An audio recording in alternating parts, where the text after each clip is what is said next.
Hello my dear students. तो बच्चों आज हम डिस्कस करेंगे इस सेशन में हेरिडिटी एंड इवोल्यूशन, जिसमें से आपका इवोल्यूशन पार्ट इवॉल्व हो चुका है। खत्म टाटा बाय बाय। यानी कि आपके सिलेबस में सिर्फ और सिर्फ आने वाला है हेरिडिटी पार्ट। कौन सा पार्ट? Heredity part. अब इस चैप्टर की शुरुआत करेंगे। देखो, हेरिडिटी का मतलब होता है कुछ जेनेटिकल इंफॉर्मेशन एक पीढ़ी से, एक जनरेशन से दूसरी जनरेशन में ट्रांसफर होना, ठीक है। और इवोल्यूशन का मतलब होता है कि वो जो जेनेटिकल इंफॉर्मेशन एक पीढ़ी से दूसरी पीढ़ी में ट्रांसफर होती है, उस ट्रांसफर के दौरान उस इंफॉर्मेशन में, उस जेनेटिकल इंफॉर्मेशन में कुछ बदलाव होते हैं और उस बदलाव की वजह से क्या होता है? इवोल्यूशन। दैट बदलाव इज कॉल्ड एज इवोल्यूशन। ठीक है, समझ में आ गई बात? तो हमें सिर्फ बदलाव नहीं पढ़ना है, हमें क्या पढ़ना है? हेरिडिटी पढ़ना है कि किस प्रकार से ये ट्रांसफर होते हैं, किस प्रकार से ये जेनेटिकल इंफॉर्मेशन एक पीढ़ी से दूसरी पीढ़ी पर जाती है। ठीक है श्रीमान, चलो तो अभी हम इसमें पढ़ेंगे एक तो एक्यूमुलेशन ऑफ वेरिएशंस का कैसे एक्यूमुलेशन होता है और एक्यूमुलेशन होकर फिर वो कैसे आगे एक्सप्रेस होती है। फिर आता है हमारा पार्ट हेरिडिटी। हेरिडिटी में मेन रोल कौन प्ले करता है? ट्रेट्स का मतलब होता है कैरेक्टरिस्टिक्स। ट्रेट्स मतलब कैरेक्टरिस्टिक्स जो होती हैं, कुछ होती है अक्वायर्ड और कुछ होती है इनहेरिटेड। इनहेरिटेड मतलब जो हमें हमारे पेरेंट से मिलती है, और अक्वायर्ड मतलब जो हम हमारे सराउंडिंग से अक्वायर करते हैं। ठीक है, फिर पढ़ेंगे अपन मेंडल का एक्सपेरिमेंट। ठीक है, हाउ ट्रेट्स गेट एक्सप्रेस्ड, ये भी पढ़ना है अपने को। फिर sex determination, chromosomes, male female, फलाना डिगाना, ये सारी चीजें हमें इसके अंदर पढ़नी है। ठीक है, चलो बहुत बढ़िया। तो ट्रेट क्या होती है? सबसे इंपॉर्टेंट बात यह है हमारे चैप्टर की कि इसकी शुरुआत ही कहां से होती है? ट्रेट से होती है। ट्रेट, तो ट्रेट का मतलब होता है, ट्रेट क्या होती है? अ जेनेटिकली डिटरमाइंड कैरेक्टरिस्टिक्स। क्या होती है? अ जेनेटिकली डिटरमाइंड कैरेक्टरिस्टिक होती है, जिसको क्या बोलते हैं? ट्रेट बोलते हैं। और condition is known as trait. ठीक है, it is the characteristic inherited from the parent by the progeny. ठीक है, कहां से आती है ये? पेरेंट से आते। किस में आती है? प्रोजेनी में। किस में आती है? प्रोजेनी में। क्या कहलाती है? ट्रेट। अब ट्रेट्स को भी अपन ने दो पार्ट्स में क्लासिफाई किया हुआ, एक तो एक्वायर्ड ट्रेट और इनहेरिटेड ट्रेट। इनहेरिटेंस का मतलब हो गया, कहां से आएंगी? ये पेरेंट से आएंगी। पेरेंट से किस में आएंगी साहब? प्रोजेनी में। मेरी बात ध्यान से सुनना, ये कहां से आएंगी? ये हमारी कंडीशन से आएंगी, एनवायरमेंटल कंडीशंस, जो हमारी सराउंडिंग की कंडीशंस होती है, उनसे आती है किसके अंदर? ये लिविंग ऑर्गेनिज्म। ठीक है, ये इसमें आती है। तो these are somatic variations. Somatic variations ये किसकी वजह से आते हैं? ये हमारे एनवायरमेंटल चेंजेस, एनवायरमेंटल कंडीशंस की वजह से आते हैं। जबकि ये कैसे हैं? ये जेनेटिकल वेरिएशंस होते हैं जो जेनेटिकली हमें अपनी एक पीढ़ी पहले से मिले होते हैं। ठीक है ना। Inherited traits develop due to the reshuffling of genetical material in mutation. जो हमारे अंदर जेनेटिकल मटेरियल होता है, उसकी रीशफलिंग से ही ये इनहेरिटेड ट्रेट्स डेवलप होती है। ठीक है, लेकिन acquired trait develop due to the effect of environmental factors, use and disuse of the organs and special conscious efforts, उसकी वजह से ऐसा सब कुछ होता है। ठीक है ना। और भी कई सारी चीजें हैं, this trait through out the life time develop होती हैं और ये ट्रांसफर होती हैं। इसके एग्जाम्पल हैं ईयर लॉब्स, कर्ली हेयर। इसके एग्जाम्पल है muscular body, wrestler type of body, dancing. ये सारी जो है सोमाटिक। अच्छा, सोमाटिक का बता देता हूं भाई।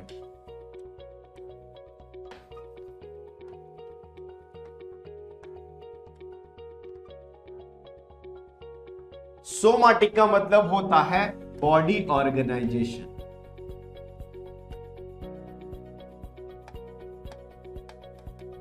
सोमाटिक सेल्स होती है ना, तो सोमाटिक सेल्स क्या करती हैं? हमारी बॉडी के डेवलपमेंट, हमारी बॉडी का स्ट्रक्चर कैसा दिखना चाहिए, उनको लीड करती है। ठीक है, चलो अब हम आ जाते हैं core part of your heredity. Core part of your heredity अब आता है हमारे आज के चैप्टर का कोर पार्ट।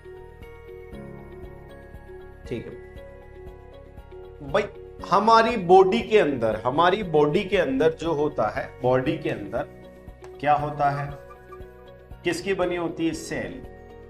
सेल के अंदर क्या होता है? न्यूक्लियस। कौन सा क्लियस? न्यूक्लियस। न्यूक्लियस के अंदर क्या होता है? न्यूक्लियोलस। उसके अंदर क्या होते हैं? क्रोमोसोम्स।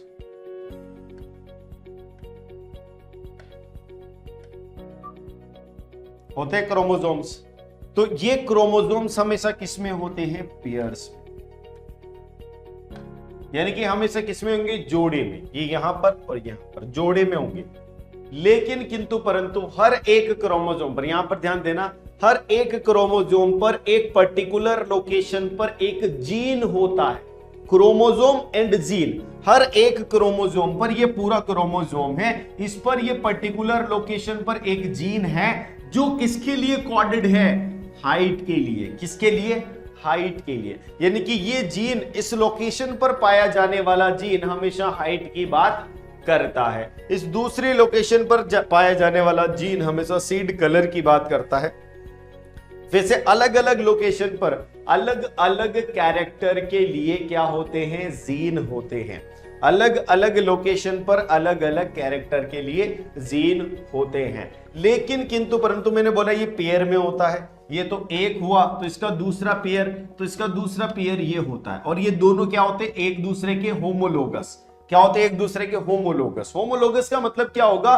कि जिस लोकेशन पर इस पर हाइट का जीन है, उसी लोकेशन पर यहां पर भी किसका जीन होगा? हाइट का जीन।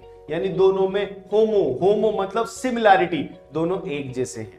यानी कि यहां पर भी हाइट का जीन है, यहां पर भी हाइट का जीन है। लेकिन किंतु परंतु मैं अभी यहां पर और डिटेल में आपको आऊंगा। यहां पर जीन फॉर सीड कलर है, तो यहां पर उसी लोकेशन पर इस दूसरे क्रोमोसोम के अंदर भी क्या होगा? Gene for seed colour. ठीक है, अब यहां तक तो हो गई बातें। यहां तक तो सबको समझ में आ गया? क्लियर है? अब हम डिप्लॉइड है, मैंने बताया आपको हमारे यहां पर क्या होते हैं? होमोलोगस क्रोमोसोम होते हैं, पेयर में होते हैं। तो एक कहां से आया होता है? मेल से, और दूसरा आया होता है फीमेल से। वो जो दो होते हैं ना पेयर में, उन दोनों में एक तो होता है जो मेल से आया होता है, एक होता है जो फीमेल गैमेट से आया होता है। ठीक है ना? होमोलोगस क्रोमोसोम का मतलब है कि वो साइज में सिमिलर होते हैं, स्ट्रक्चर में सिमिलर होते हैं, और जो जेनेटिक इंफॉर्मेशन वो कैरी करते हैं वो सेम टाइप की फिजिकल ट्रेट के लिए ही कैरी करते हैं। जैसे कि कलर के लिए एक स्पेसिफिक लोकेशन पर, जैसे कि वो हाइट के लिए करता होगा, जैसे कि ले वो कोटिंग, जो सीड की कोटिंग होती है उसके कलर के लिए करता होगा। तो इस प्रकार से सेम टाइप की ट्रेट्स के लिए वो करते हैं। ठीक है, अब मैं यहां पर एक और चीज आपको बता दूंगा, यहां पर ध्यान रखना आप। ये जो होमोलोगस क्रोमोसोम है, जो सिमिलर होते हैं साइज में, शेप में, यहां पर क्या होता है? एक सेम लोकेशन पर क्या होता है? सेम टाइप की जीन होते हैं, या फिर सेम जीन होते हैं जो सेम टाइप की कैरेक्टर को रिप्रेजेंट करते हैं या फिर एक्सप्रेस करते हैं। Even though each allylic pair contain similar gene. यहां पर ध्यान रखना, ये एलिलिक पेयर में ये जो जीन है, ये और ये दोनों जीन सिमिलर होंगे। सिमिलर जीन का मतलब है कि they are coded for similar type of characteristic. Like ये भी हाइट का है तो ये भी हाइट का है, लेकिन हाइट में भी ऐसा हो सकता है कि ये वाला टॉल हाइट का हो और ये वाला ड्वार्फ का हो, ये वाला टॉल का हो और ये वाला ड्वार्फ का हो। तो दोनों हाइट की जीन है, तो दोनों हाइट की जीन, लेकिन इन जीन के अंदर प्रोटीन जो है that can be of different type. Gene same है, लेकिन उनके अंदर जो प्रोटीन भरा हुआ है, जिस प्रोटीन की वजह से ये ट्रेट एक्सप्रेस होएगी, वो protein can be coded for tall और ड्वार्फ, जो इसके सेगमेंट्स होते हैं। ठीक है, जैसे कि यहां पर आप देख सकते हो, हाइट के लिए क्या क्या होता है? टॉल और शॉर्ट होता है, कलर के लिए येलो और ग्रीन, ऐसे आप ले सकते हो। तो यहां पर सबसे पहला हमारा जो आता है, आप पढ़ोगे तो सबसे पहला आता है यहां पर प्रिंसिपल ऑफ डोमिनेंस, या फिर लॉ ऑफ डोमिनेंस इसको बोलते हैं। लॉ ऑफ डोमिनेंस जिसको हम बोलते हैं। देखो, प्रिंसिपल ऑफ डोमिनेंस की अगर मैं बात करूं, प्रिंसिपल ऑफ डोमिनेंस की अगर मैं बात करूं, तो यहां पर आप देखेंगे कि जॉन मेंडल ने क्या किया? ट्रू ब्रीडिंग कराई। ट्रू ब्रीडिंग मतलब प्योर, ट्रू मतलब प्योर। जैसे उन्होंने लिया एक तो प्योर टॉल, एक लिया उन्होंने प्योर शॉर्ट, ठीक है ना? प्योर टॉल, क्रॉस उन्होंने कराया प्योर शॉर्ट। अब इन दोनों को क्रॉस कराते उनको मिला टॉल। क्या मिला पहली जनरेशन में? टॉल। तो वो क्या समझेंगे? वो क्या समझेंगे कि इन दोनों की लड़ाई कराई, लड़ाई के बाद जीता कौन? टॉल। लड़ाई के बाद जीता कौन? टॉल। तो ये क्या हो गया? डोमिनेंट। क्या हो गया? ये डोमिनेंट। क्या हो गया श्रीमान? ये डोमिनेंट। मेरी बात ध्यान से सुनना, इन दोनों की लड़ाई करवाई, इस लड़ाई के बाद ये टॉल जो है ये जीत गया, जो एक्सप्रेस हो गया। जीतना मतलब एक्सप्रेस हो गया, तो एक्सप्रेस होने के वाले को क्या बोलेंगे अपन? डोमिनेंट। अच्छा, जो नहीं जीत पाया यानी कि जो एक्सप्रेस नहीं हुआ, that is known as recessive trait. क्या कहलाएगा वो? Recessive trait. यानी कि कैपिटल लिखने मात्र से डोमिनेंट नहीं हो जाता, उसका पता कहां चलता है? मेरी बात कतई ध्यान से सुन लेना। मैंने यहां पर लिया एक तो टॉल, एक लिया मैंने शॉर्ट। क्या लिया? शॉर्ट। ठीक है, इन दोनों की मैंने क्या कराई? लड़ाई कराई थी। तो क्या मिला था मुझे? टॉल। यही मिला था। पहली जनरेशन में मैं लड़ाई की बात कर लेता हूं, कोई दिक्कत नहीं। तो मुझे मिला टॉल। अब एक बात बताना, अब आएगा मेरा पिक्चर। मैं पहले यहां पर कैपिटल टी लिख दूं, अगर मैं पहले यहां पर कैपिटल टी लिख दूं और यहां पर स्मॉल टी लिख दूं तो ये गलत था, ये बिल्कुल गलत था। मुझे पहले क्या करवाना था? मुझे पहले इन दोनों के बीच में क्रॉस करवाना चाहिए था, इन दोनों के बीच में क्रॉस करवाना चाहिए था। और क्रॉस करवाने के बाद जो वाली ट्रेड, जो ट्रेड एक्सप्रेस होती, जो ट्रेड एक्सप्रेस होती, जैसे ये यहां पर एक्सप्रेस हो गई, तो जो ट्रेड एक्सप्रेस होगी, नीचे चल जाना भाई, जो ट्रेड एक्सप्रेस होती, जो एक्सप्रेस्ड ट्रेड क्या कहलाती? डोमिनेंट। क्या कहलाती? वो डोमिनेंट। और जो एक्सप्रेस नहीं हो पाए, नॉट एक्सप्रेस्ड, ये क्या कहलाएगी? रिसेसिव। ये क्या कहलाएगी? रिसेसिव। तो जो एक्सप्रेस होगी वो डोमिनेंट, जो नहीं हुई वो रिसेसिव। तो अब रिसेसिव को मैं किससे डिनोट करूंगा? स्मॉल से। क्या मैंने स्मॉल से डिनोट किया इसलिए वो रिसेसिव है? नहीं यार, मेरी बात को ध्यान से समझो। मैंने वो रिसेसिव थी इसलिए स्मॉल से डिनोट किया। समझ रहे हो? कुछ बच्चे इस चक्कर में पड़ जाते हैं कि मेरी बुक में कैपिटल टी लिखा है तो वो डोमिनेंट है। अरे वो कैपिटल टी बाद में लिखा था, जब वो डोमिनेंट था, जब उसको पता चल गया कि ये कैरेक्टर डोमिनेंट है, इस वजह से फिर मैं इसको कैपिटल टी लिखूंगा। ठीक है, और जो डोमिनेंट था उसको मैंने कैपिटल लिख दिया, और जो डोमिनेंट नहीं था उसको मैंने स्मॉल लिख दिया। ठीक है, प्योर है, प्योर है, पेयर में रहते हैं। मेरी बात ध्यान से सुनना, यहां दो बार टी लिखने की क्या जरूरत है? कैपिटल टी एक बार लिख दूं तो नहीं मान सकते क्या आप? भाई अगर मैं एक बार कैपिटल टी लिख दूं तो क्या आप ये नहीं समझोगे कि टॉल की बात कर रहा हूं मैं? क्या मैं एक बार स्मॉल टी लिख दूं तो क्या आप ये नहीं समझोगे कि शॉर्ट की बात कर रहा हूं? समझोगे, लेकिन किंतु परंतु बंधु, मेरे मित्र, मेरे प्रिय दोस्त, इसका लिखने का कारण यह है कि मैं पहले ही बता चुका हूं कि क्रोमोसोम्स किसमें होते हैं? पेयर में, जोड़े में। अकेले एक दूसरे के बिना नहीं रह सकते, तो दो तो लिखना पड़ेगा। प्योर टॉल है तो दोनों लिखना पड़ेगा, प्योर शॉर्ट है तो भी दोनों लिखने पड़ेंगे। ठीक है, अब समझ में आ गया? ये क्लियर है बच्चे कि ये दोनों क्या है? ये भी जीन है। ये क्लियर है बच्चे? ये जीन है। और ये जीन किसका है? क्योंकि एक लोकेशन पर हाइट का जीन था, तो ये कौन सा जीन है? हाइट का। अच्छा, ये वाला ये भी क्या है? ये भी जीन है। क्या है ये? जीन। और ये किसका जीन है? हाइट का। और सेम लोकेशन पर, मेरी बात ध्यान से सुनना, सेम लोकेशन पर होमोलोगस क्रोमोसोम्स में पाए जाने वाले जीन्स को क्या कहता हूं मैं? Allylic pair. Notice that because of the homologous chromosomes have similar size, similar shape, each allele pair are found at the similar location. यानी कि ये जो जीन का ये जो पेयर होता है, ये क्या कहलाता है? एलिलिक पेयर कहलाता है। ये जो इस पर हाइट का जीन है और इस पर हाइट का जीन है, दोनों का जो जोड़ा है, ये जोड़ा कहलाएगा एलिलिक पेयर। अब समझ में आ गया बेटा? हाँ, होमोजाइगस और हेटेरोजाइगस बाद में बताएंगे। ये अभी मैं होमोलोगस की बात कर रहा हूं, लोगस, जाइगस नहीं बाबू, होमोलोगस की बात कर रहा हूं, जाइगस की नहीं। ठीक है, ठीक है, क्लियर है साहब? ये लो, ये बात बता दी मैंने, पेरेंटल ब्रीडिंग एक्सपेरिमेंट, ये वाली बात तो अपन ने पढ़ ली। प्रिंसिपल ऑफ डोमिनेंस मैंने पढ़ लिया। डोमिनेंस में क्या होगा, जॉन मेंडल जी ने ऐसा ब्रीडिंग कराई, कैपिटल डी फलाना दिखाना।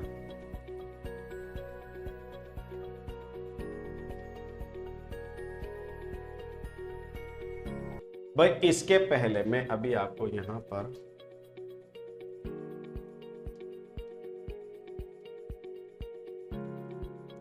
यहां पर मैं एक साथ आपको एक बहुत ही शानदार चीज बता देता हूं, ठीक है? उसके बाद हमें कुछ पढ़ने की जरूरत नहीं पड़ेगी। मैंने आपको क्या बोला श्रीमान? एक तो अपन ने पढ़ा लॉ ऑफ डोमिनेंस। सबसे पहला लॉ कौन सा है? ये आपका स्वागत है हमारे कोटा में। पहला लॉ पढ़ा अपन ने, law of dominance.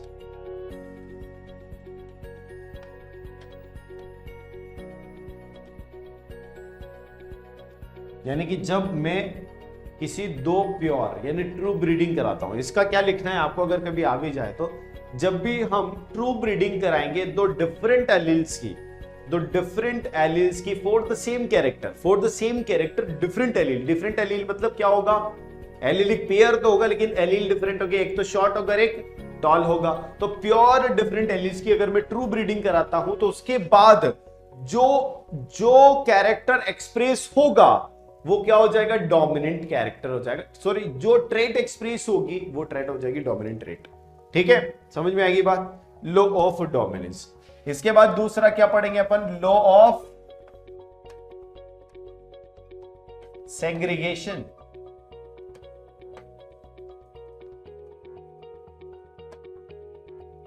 Law of segregation. अब मेरी बात ध्यान से सुनना। आपने देखा होगा, आपने एक बात सुनी होगी कि जो मेल होता है, मेल मतलब माता और पिता होता है। यार क्या जेंडर ही चेंज करा दिया तुम तो। मेल मतलब पिता, ठीक है ना? फीमेल मतलब माता, यही होता है। कितने गुणसूत्र होते हैं? 46। इधर कितने गुणसूत्र होते हैं? 46 क्रोमोसोम।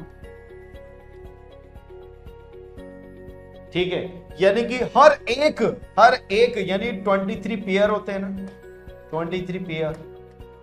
यहां पर भी कितने होते हैं? 23 पेयर।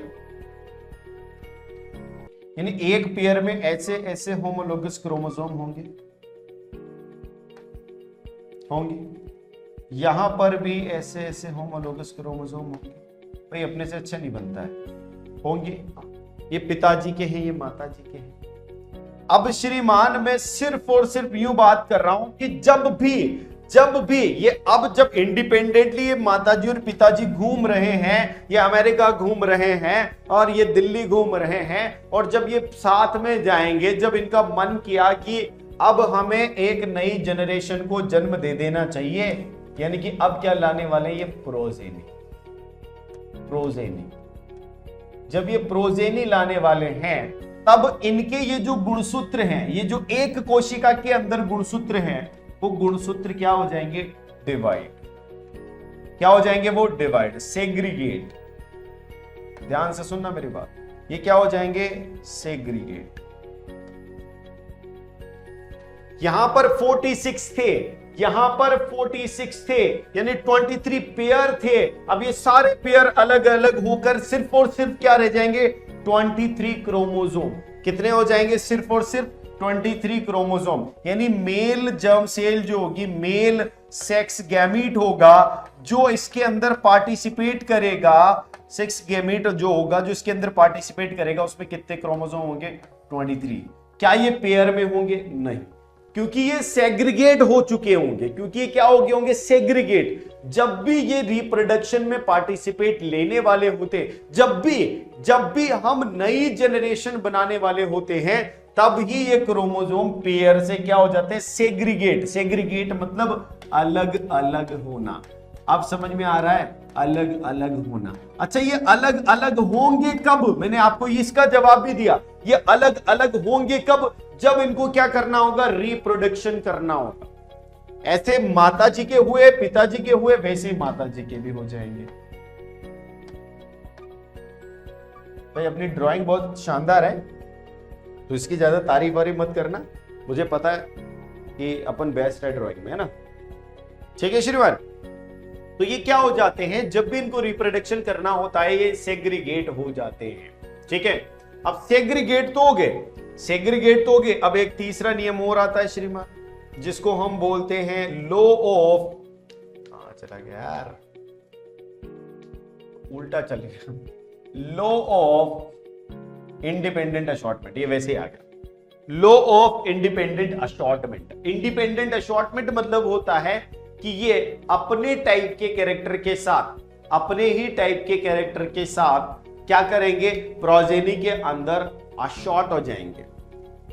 अशॉर्ट मतलब ग्रुपिंग कर लेंगे। ठीक है, इंडिपेंडेंटली, इस पर इनका कोई दबाव नहीं होगा। ठीक है, जैसे कलर वाले हैं तो वो कलर वाले के साथ, जैसे हाइट वाले हैं तो वो हाइट वालों के साथ। जैसे यहां पर मैंने बोला कि ये कैपिटल टी प्योर है, ये स्मॉल टी प्योर है। मैंने बोला कि जब भी रिप्रोडक्शन करना होगा दोनों क्या हो जाएंगे, अलग। ये क्या हो गया, ये टी हो गया, ये टी हो गया, अलग अलग हो गया। ये टी हो गया, ये टी हो गया, अलग अलग हो गया। ठीक है, और फिर ये क्या करेंगे, जब रिप्रोडक्शन होगा, रिप्रोडक्शन के बाद ये जब सेग्रीगेट हो चुके होंगे, तब ये अपने आप को रीअरेंज कर लेंगे अपने हिसाब से।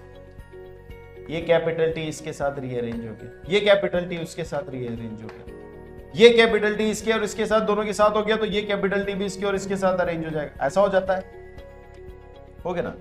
तो ये इंडिपेंडेंटली अपनी इच्छा से होते हैं, इंडिपेंडेंटली अपनी इच्छा से होते हैं। ये तो बातें हो गई साहब आपके लिए।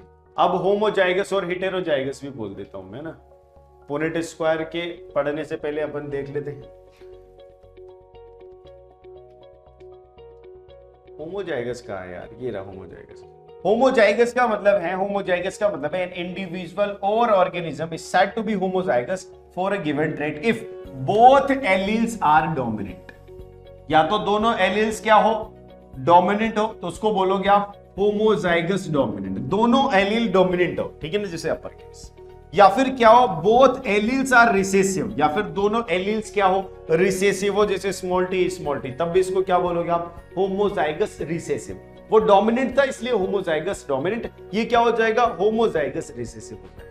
अच्छा, हिटेरोजाइगस की बात करें तो हिटेरोजाइगस में क्या होता है, ये हिटेरोजाइगस कहां रह गया यार। हिटेरोजाइगस में क्या होता है कि एक इंडिविजुअल जो होता है वो दूसरे इंडिविजुअल से डिफरेंट होता है। जैसे इससे ये डिफरेंट है, इससे ये डिफरेंट है, ये कैपिटल है तो ये स्मॉल है, यानी कि एक जो है वो तो क्या है, टॉल है, और दूसरा क्या है, शॉर्ट है। हालांकि ये ओवरऑल मिलकर क्या कर रहे होंगे, टॉलनेस को ही रिप्रेजेंट कर रहे हैं। ये है तो tall, phenotypically it is tall, but ये कैसा टॉल है, ये हिटेरोजाइगस टॉल है। क्या है ये, heterozygous tall. Is it clear? Tall वो भी है जो प्योर, भाई ये भी टॉल है और ये भी टॉल है, लेकिन ये हिटेरोजाइगस है, ये होमोजाइगस है। ठीक है नहीं, ये कैसा जाइगस है, होमोजाइगस, और ये हेटेरोजाइगस। ठीक है, समझ में आ गया? ओके, अब आ जाओ भाई आगे। अब जीनोटाइप वर्सेस फिनोटाइप की बात करें तो जीनोटाइप क्या होता है, फिनोटाइप क्या होता है। फिनोटाइप मतलब फिजिकल अपीयरेंस, फिजिकली वो कैसा दिखता है, फिजिकली वो कैसा दिखता है। देखो भाई, ये कैपिटल टी है, ये कैपिटल टी है, इसको भी क्या बोलोगे आप, टॉल।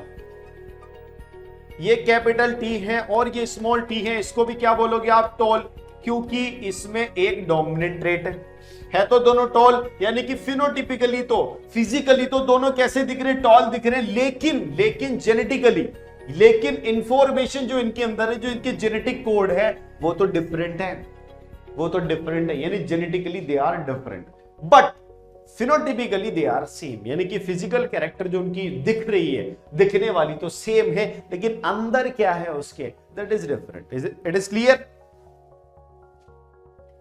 ठीक है, उज्जवल तिवारी बोल रहे हैं कि मैं तो पीसीएमबी लूंगा।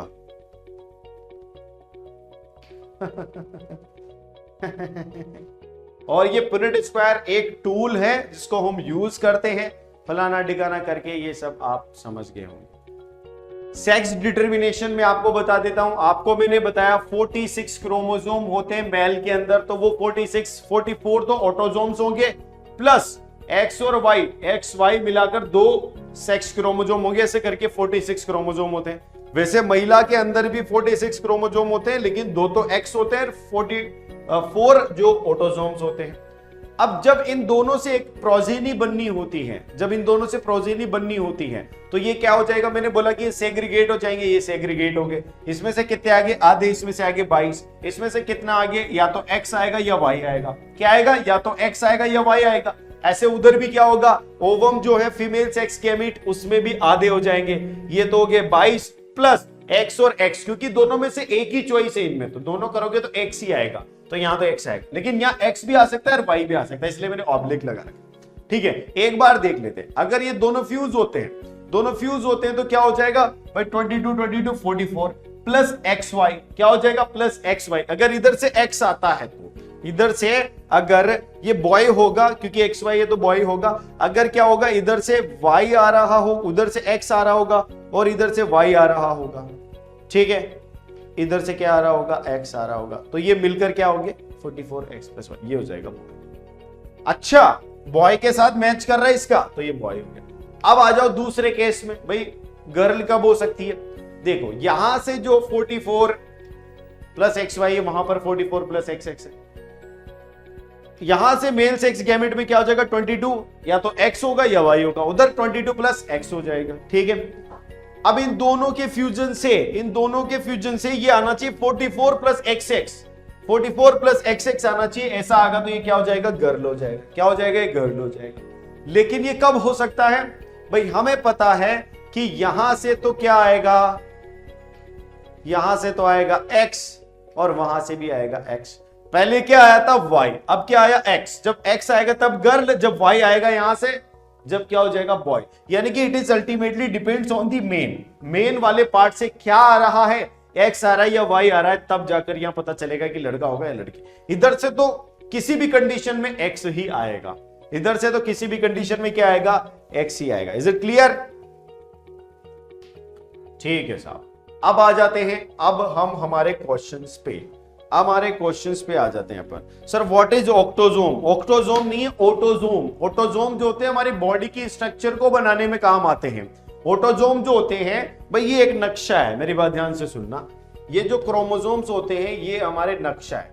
इस नक्शे के अंदर कुछ नक्शे में तो ये, इतने नक्शे में तो ये इंफॉर्मेशन होती है कि कितने फ्लोर बनेंगे, कौन सा पिलर कहां लगेगा, कैसा लगेगा, क्या होगा। और ये छोटे से पार्ट में होती है इंफॉर्मेशन जो डिसाइड करती है कि ये बंगला बनेगा या छोटा सा घर। ठीक है ना, घर या बंगला। तो वैसे ही ये यहां पर लड़का होगा या लड़की होगी, वो डिसाइड करेंगे ये वाले एक्स और वाई, और यहां पर किसकी बॉडी की स्ट्रक्चर कैसी होगी उसका होगा यहां पर पूरा इंफॉर्मेशन। ठीक है, इस क्वेश्चन का आंसर करो सब लोग। बहुत ही अच्छा प्रश्न है, इस प्रश्न का आंसर कीजिएगा।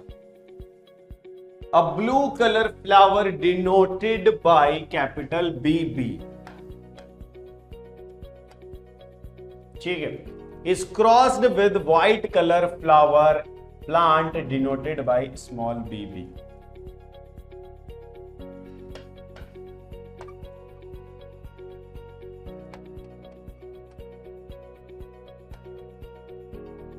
Capital B, small b, B। ठीक है, अब आपको पता होगा कि ये जब क्या होते हैं, सेग्रीगेट हो जाते हैं। जब रिप्रोडक्शन में पार्टिसिपेट करेंगे तो सेग्रीगेट, ये B, ये B, ये भी क्या हो जाएगा, ये B, ये B। फिर इंडिपेंडेंटली शॉर्ट हो जाएंगे एक दूसरे के साथ। ठीक है ना, फिर क्या बनाएगा, ये वाला B इन दोनों के साथ काम करेगा। ठीक है, बन के ठीक है, ये क्या हो जाएगा, B, ये B, ये B, ये B, ये वाला B इन दोनों के साथ काम करेगा। A B A B A B A B, हर जगह पर कैपिटल बी आ रहा है, यानी F1 जनरेशन में क्या आएगा, F1 जनरेशन में आएगा आपका 100%, क्या आएगा 100% blue. Blue is dominant, that's why it is represented by capital B. Blue is dominant. Is it clear? चलो 100% ब्लू आएगा. प्री बोर्ड में आपके स्कूल वालों ने दे दिया होगा, कोई दिक्कत नहीं, अभी अपन पढ़ लेंगे, वो भी पढ़ेंगे, चिंता मत करो, आज सब कुछ करेंगे अपन. What must be the percentage of white flower plants in F2 generation if flower of F1 plants are self pollinated? अब F1 प्लांट में क्या आया भाई, capital B small B, cross किसके साथ होगा, सेल्फ पॉलिनेशन में सेल्फ के साथ. सेग्रीगेट होगा क्या, हो जाएगा. ये भी सेग्रीगेट होगा क्या, हो जाएगा. अच्छा ये जो है इसके साथ बनाएगा क्या, बना देगा. क्या बनाएगा, ये इसके साथ भी बनाएगा क्या, बना देगा. ये जो है ये इसके साथ बनाएगा क्या, बना देगा. बी बी, ये जो है इसके साथ बनाएगा क्या, बना देगा.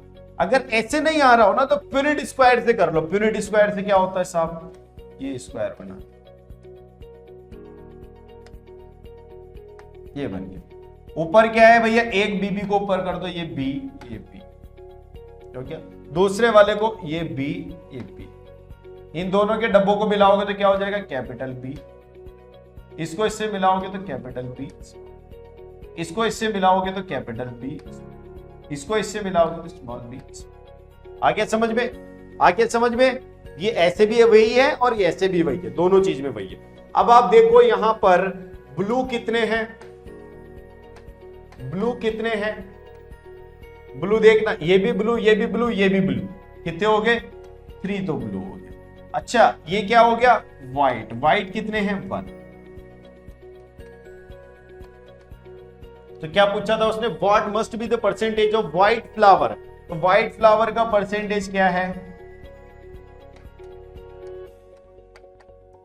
एक व्हाइट है, टोटल कितने हैं, 4 इंटू 100, 25%. कितना परसेंट हो गया, 25%. Is it clear, is that clear? Okay. See देखो, state the expected ratio of genotype B and B small B in the F2 progeny. F2 progeny में क्या मिला, मेरी बात सुनना. F2 प्रोजेनी में एक तो मिला कैपिटल बी बी, दूसरा मिला कैपिटल बी स्मॉल बी, फिर तीसरा भी मिला कैपिटल बी स्मॉल बी, और चौथा मिला स्मॉल बी स्मॉल बी. अब देखो यहां पर देखना, कैपिटल बी बी कितने हैं, 1. कैपिटल बी स्मॉल बी कितने हैं, 1 और 1 2 है.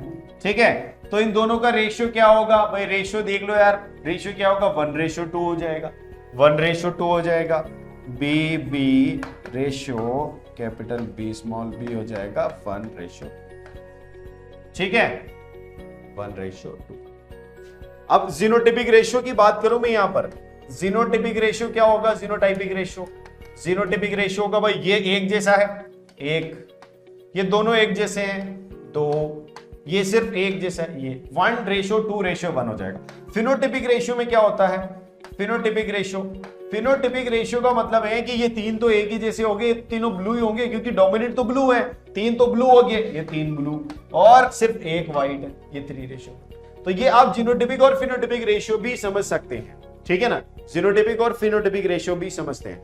अब मैं आपको यहां पर बता दूं कि ये जो मैंने क्रॉस कराया था, it is mono hybrid cross. कौन सा क्रॉस है ये, mono hybrid cross. Mono hybrid cross का मतलब क्या होता है, बताओ बताओ चैट में सब लोग ये लिखो कि मोनो हाइब्रिड क्रॉस का मतलब क्या है. What is the definition of mono hybrid cross, बताओ भैया. रिस्पेक्टिंग गेमिंग क्या बोल रहे हैं भाई, respecting cross in which only 1 character can be studies.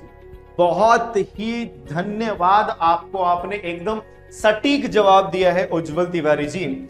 ऐसा क्रॉस जिसके अंदर सिर्फ और सिर्फ हम एक सिंगल कैरेक्टर सिंगल कैरेक्टर को स्टडी करते हैं। किसको? सिंगल कैरेक्टर को।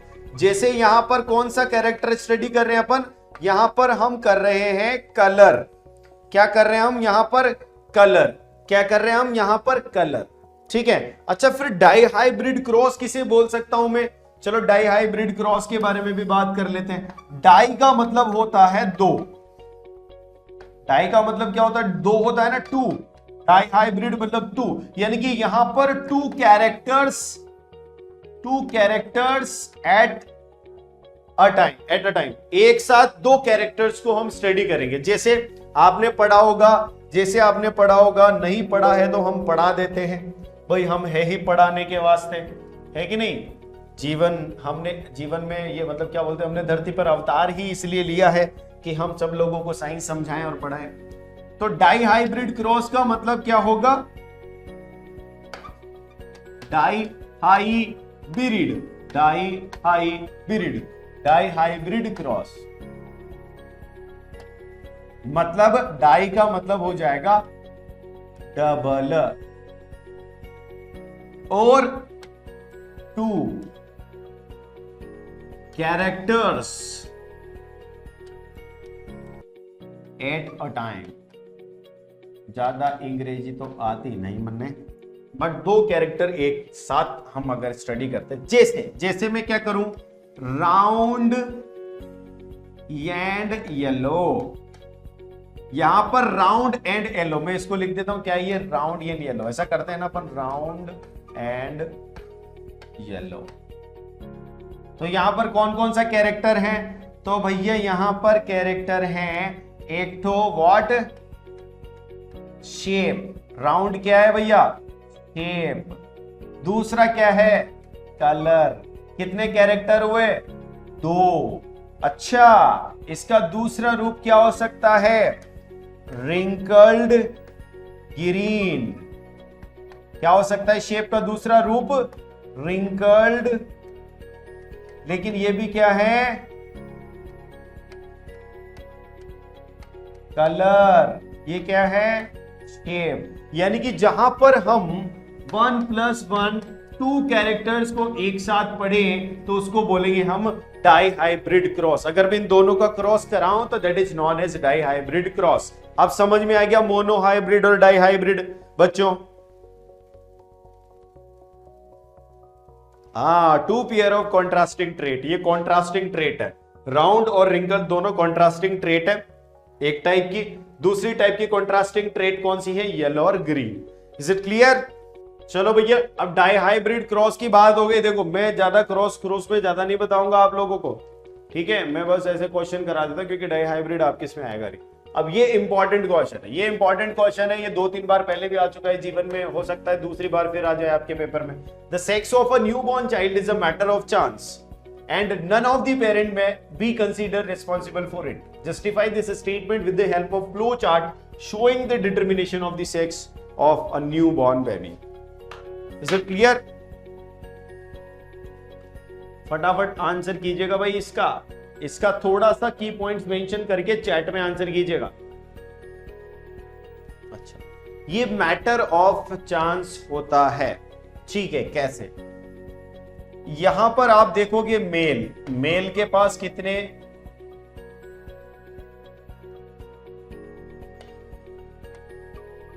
क्रोमोसोम्स होते हैं? 44 प्लस XY ये होते हैं। फीमेल के पास कितने क्रोमोसोम होते हैं?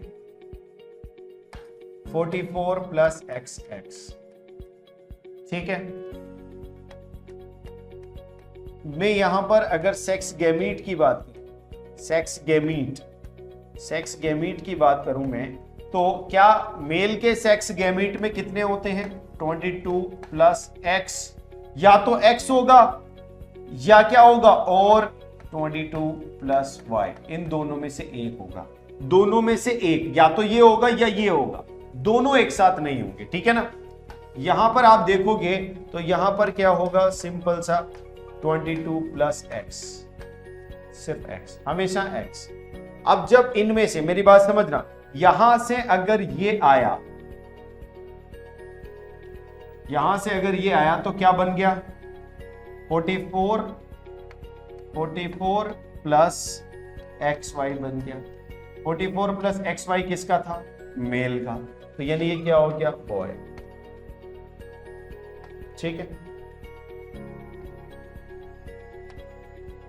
यहां से अगर ये आया तो क्या बनेगा? यहां से x, यहां से भी x, तो 44 प्लस XX क्या आएगा? गर्ल।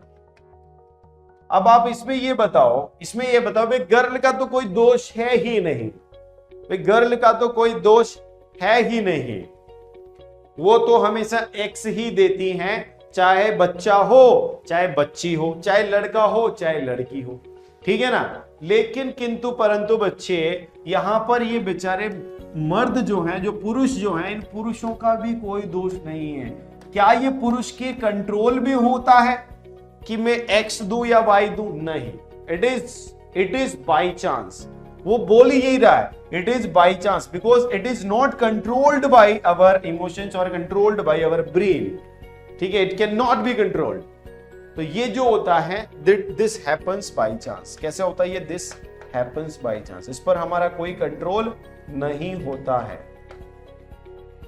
ठीक है, इस पर हमारा कोई कंट्रोल नहीं होता है, ये बाई चांस ही होता है।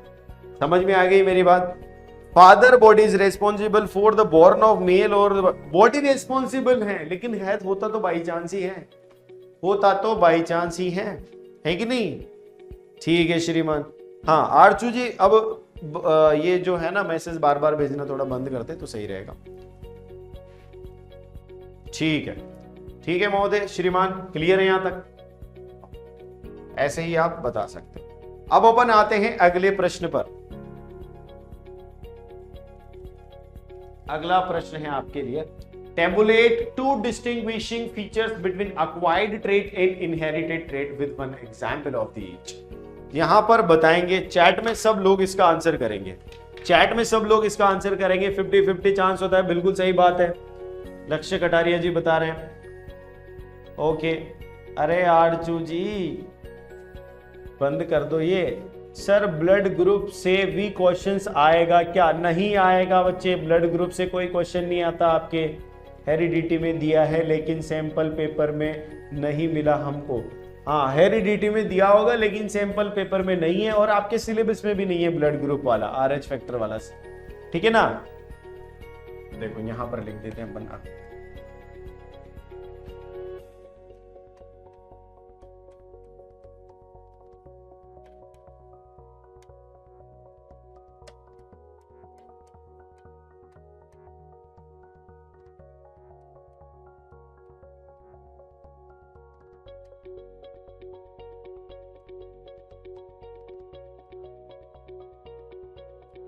ये हैं these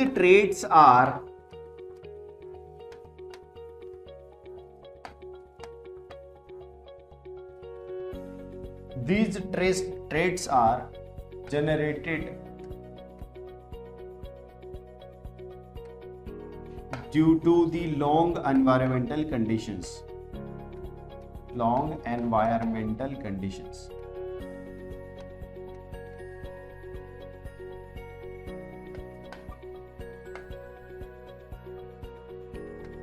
ठीक है ना? और ये these traits are transferred from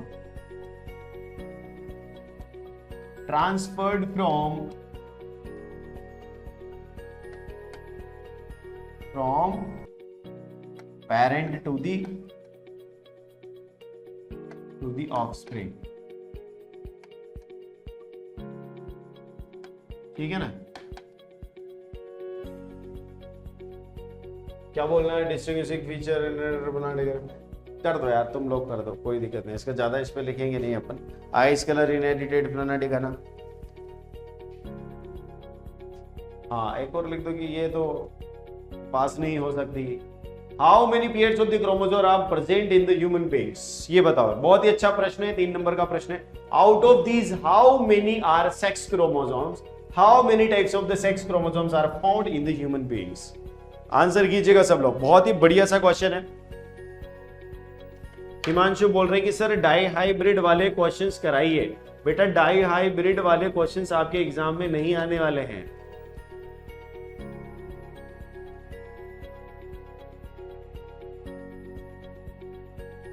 एक डाई हाइब्रिड का करा देता हूं मैं, कोई बात नहीं, एक डाई हाइब्रिड क्रॉस करा देता हूं, फिर आप समझ जाएंगे आराम से ना।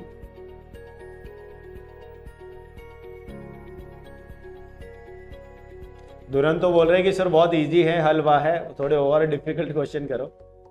आएंगे बेटा, अब ये यार आपके एग्जाम में आते ही ऐसे ही क्वेश्चन, अब मैं क्या करूं, इनको डिफिकल्ट कैसे बनाऊं? ठीक है ना, हलवा है तो आराम से अपन कर सकते हैं। बहुत बढ़िया हिमांशु, 23 पेयर्स, 23 पेयर, बहुत बढ़िया। How many pairs of the chromosome are present in the human being? 23 pair of the chromosome, बहुत बढ़िया। दूसरे का आंसर करो, out of these how many are sex chromosomes?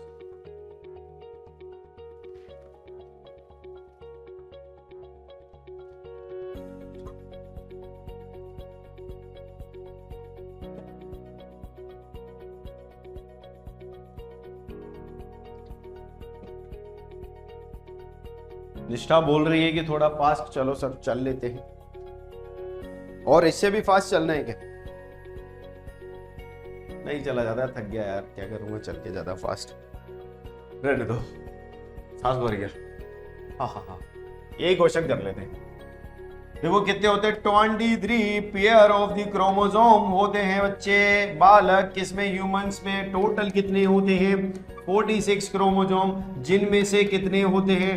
22 pair तो होते हैं ऑटोसोम्स के, और प्लस एक पेयर होता है सेक्स क्रोमोसोम का। किसका होता है? सेक्स क्रोमोसोम्स का। They can be of XX type, they can be of XX type found in the girl child, ठीक है, और that can be of XY type that and found in the boy child. ठीक है ना भैया, ये बात है, इतनी सी बात है और कुछ नहीं है। 3 नंबर का प्रश्न है, आप आराम से कर दिया आपने, है कि नहीं? 3 नंबर का क्वेश्चन बिल्कुल आराम से कर दिया। हाँ, ये बहुत बढ़िया भैया, दुरंतो जी ने बहुत बढ़िया आंसर किया, शानदार जबरदस्त आंसर। चलो अगले क्वेश्चन पर आ जाओ। In one